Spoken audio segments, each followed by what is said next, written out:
Ketidakpastian di pasar keuangan global berlanjut sehingga menahan preferensi investor global terhadap investasi portfolio di negara emerging market dan menyebabkan tetap kuatnya indeks mata uang dolar Amerika Serikat terhadap negara maju atau DXY dan juga terhadap negara berkembang atau EDXY.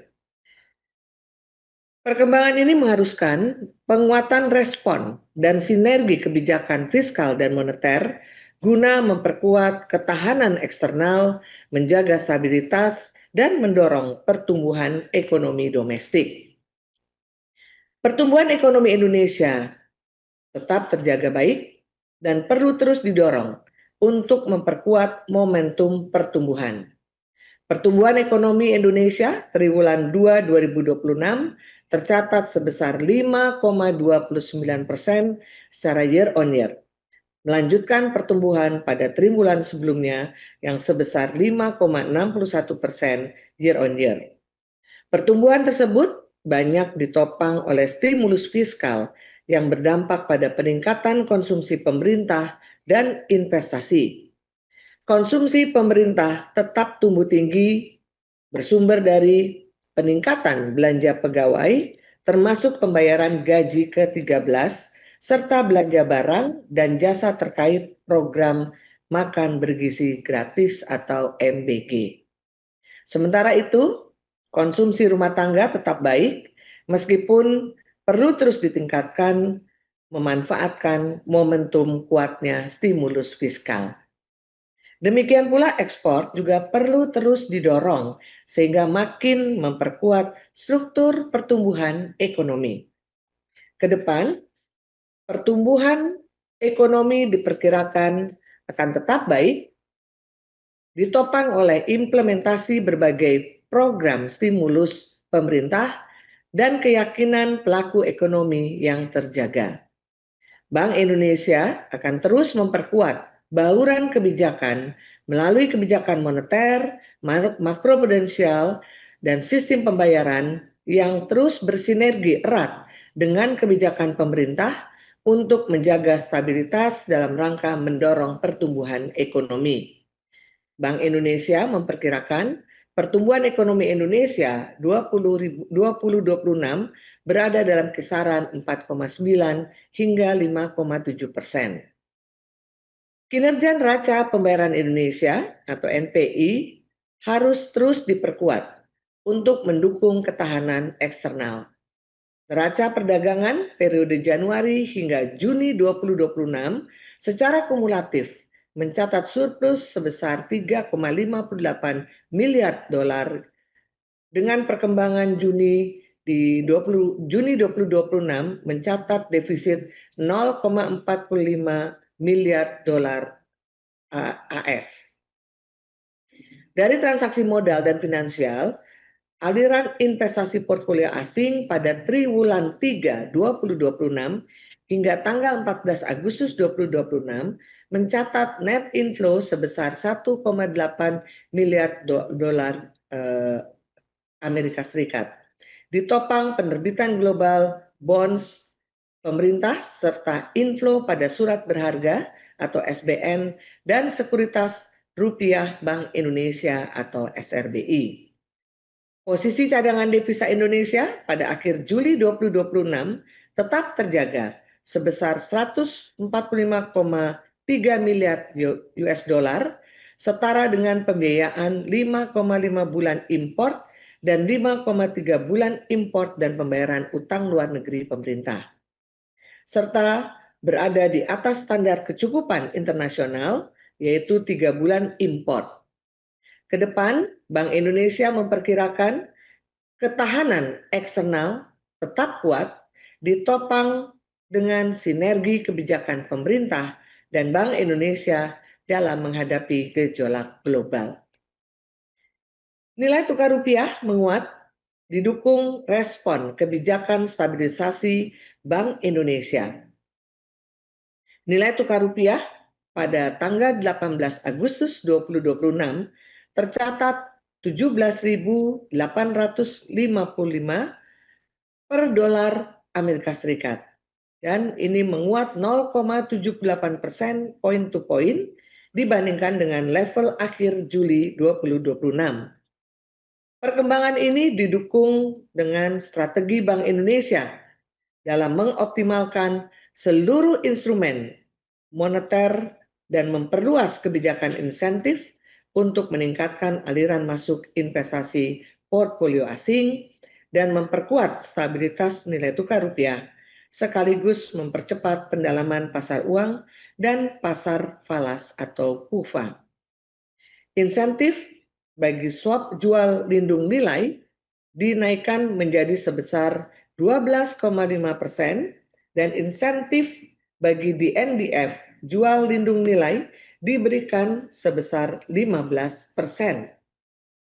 Insentif juga diberikan untuk meningkatkan local currency transaction atau LCT dengan negara mitra berupa premi swap beli lindung nilai sebesar 10% dan pengurangan premi DNDF jual lindung nilai sebesar 10%.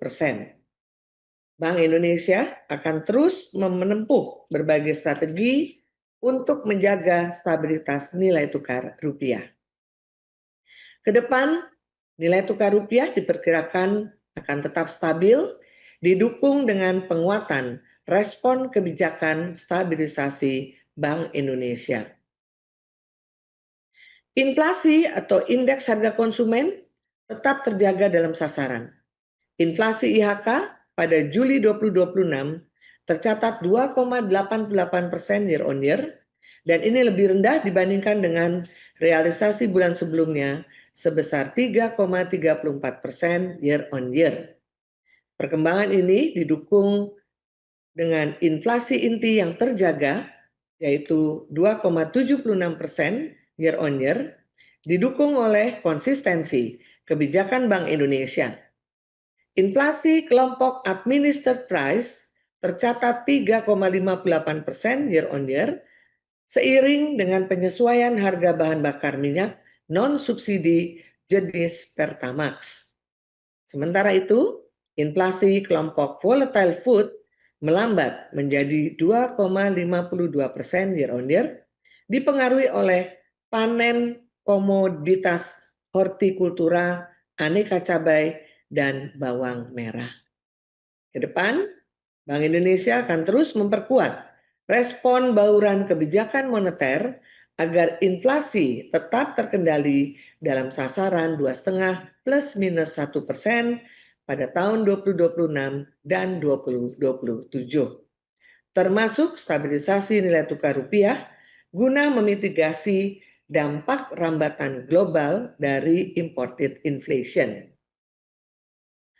Bank Indonesia juga terus memperkuat sinergi dengan pemerintah melalui tim pengendalian inflasi pusat dan daerah atau TPIP dan TPID dalam implementasi Gerakan Pengendalian Inflasi dan Pangan atau GPIPS.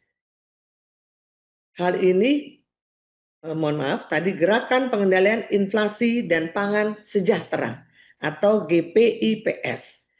Guna mengendalikan inflasi pangan, termasuk antisipasi risiko gangguan cuaca atau El Nino terhadap harga pangan. Bank Indonesia akan terus memperkuat kebijakan untuk menjaga kecukupan likuiditas pasar uang, perbankan, dan perekonomian yang konsisten dengan pencapaian sasaran inflasi.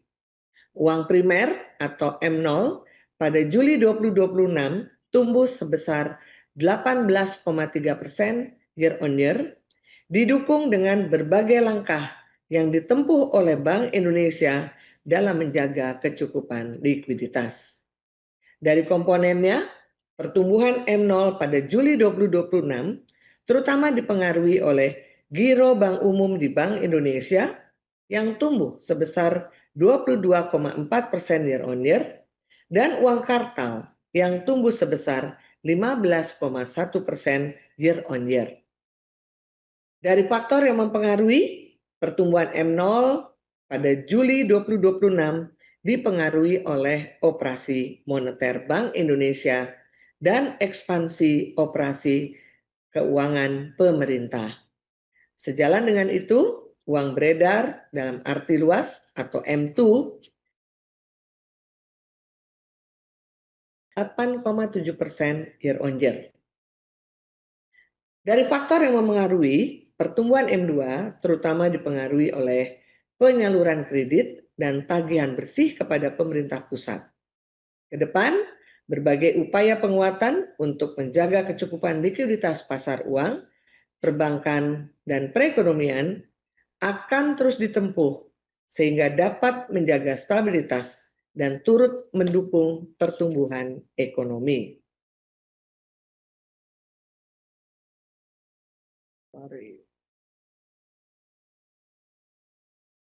Intermediasi perbankan terus naik dengan didukung ketahanan perbankan yang terjaga.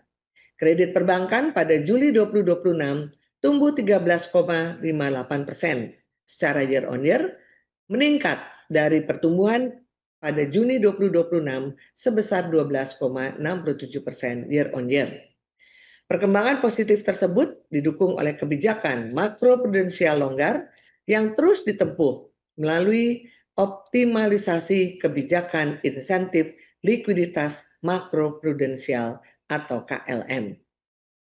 Hal ini dilakukan untuk mendorong peningkatan kredit atau pembiayaan perbankan ke sektor prioritas. Hingga minggu pertama Agustus 2026, insentif KLM yang diperoleh bank tercatat sebesar 446,5 triliun rupiah dengan alokasi pada financing channel sebesar 368,4 triliun, interest rate channel sebesar 73,2 triliun, serta financing to funding channel sebesar 4,9 triliun.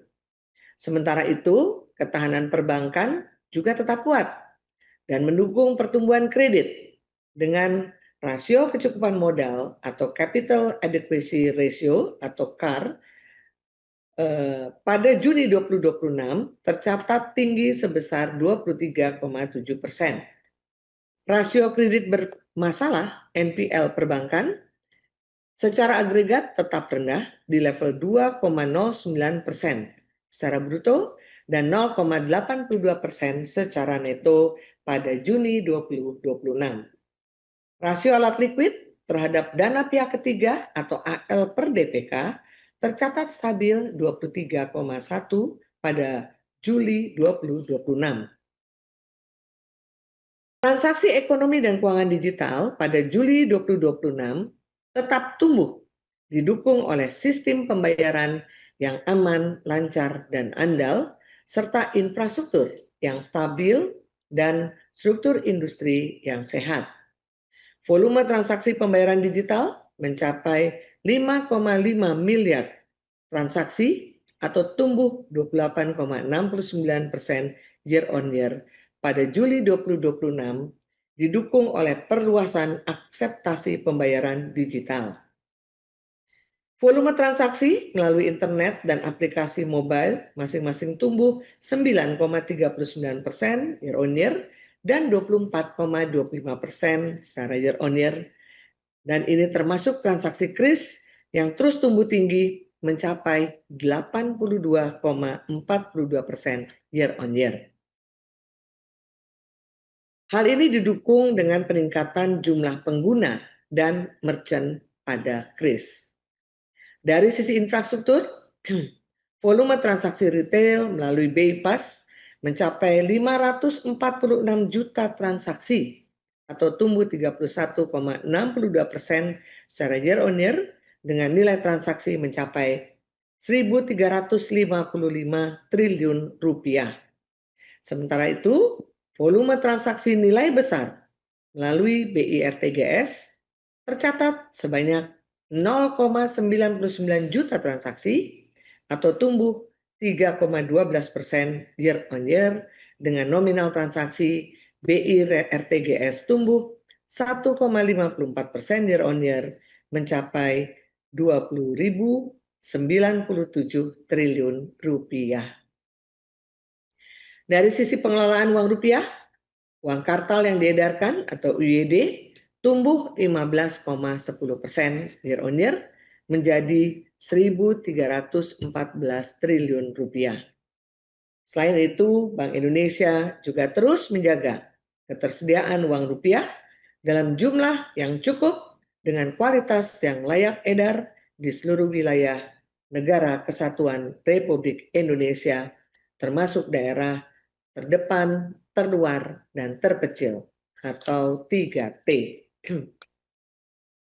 Rekan-rekan sekalian, berdasarkan uraian dan juga hasil diskusi kita dalam 2 hari penuh, sejak kemarin hingga siang tadi, maka rapat Dewan Gubernur Bank Indonesia pada tanggal 18 hingga 19 Agustus 2026 memutuskan untuk mempertahankan BI rate sebesar 5,75%, suku bunga deposit facility sebesar 4,75%, dan suku bunga lending facility sebesar 6,5%. Keputusan ini tetap konsisten dengan upaya memperkuat stabilitas nilai tukar rupiah dari dampak tingginya gejolak global akibat perang di Timur Tengah, menjaga pencapaian sasaran inflasi sebesar 2,5 plus minus 1% pada tahun 2026 dan 2027, serta mendukung pertumbuhan ekonomi yang berkelanjutan.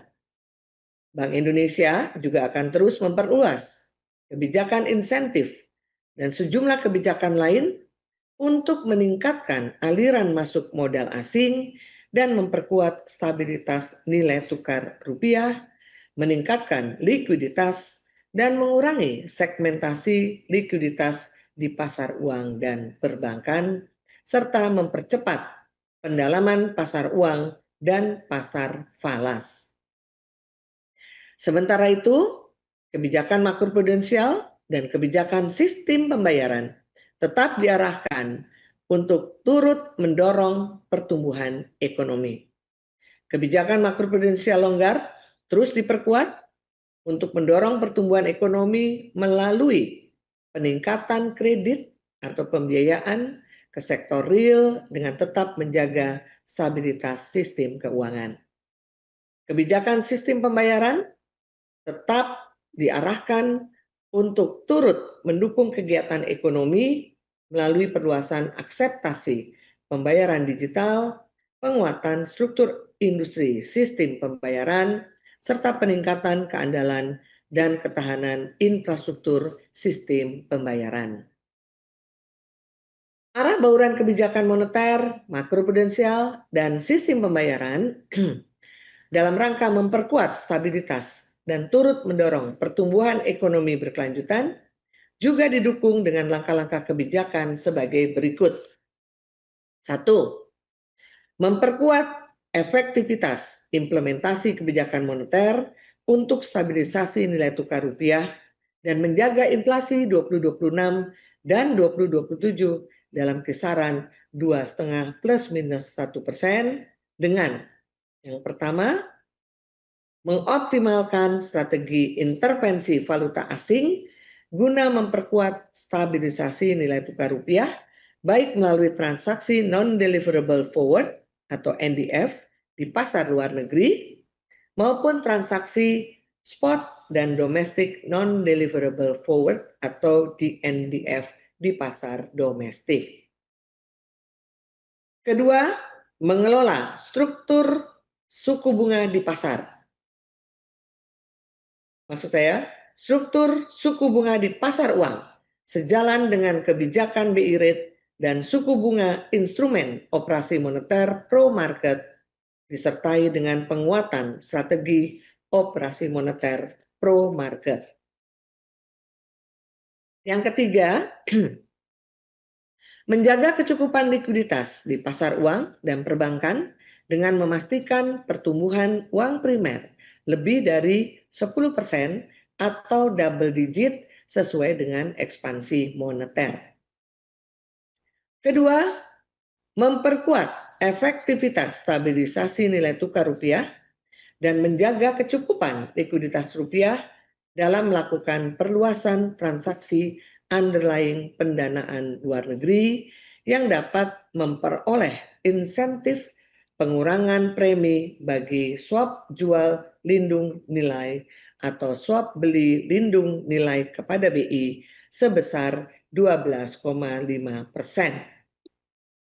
Dari semula hanya mencakup transaksi portfolio inflow, sekarang menjadi termasuk pinjaman luar negeri oleh bank dan foreign direct investment.